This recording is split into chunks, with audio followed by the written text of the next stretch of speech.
Hey guys, Cardinal here, and I can't use the regular camera that I use because right now I am transferring my old computer to my new computer, so you're gonna have to deal with me this way, I guess.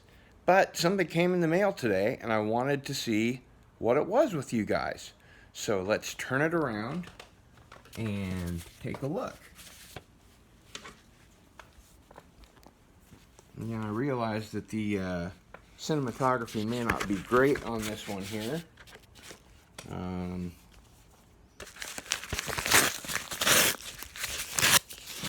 Probably going to end up looking at a lot of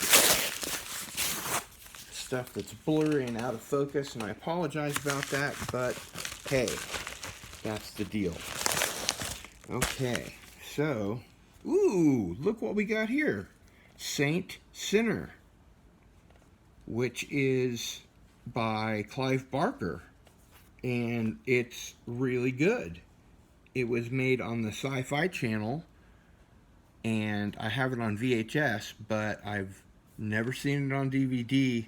I recommend it for anybody that wants to see a really good horror movie. This one is great. So, that's all we have for today. It's Cardinal Sin. Out.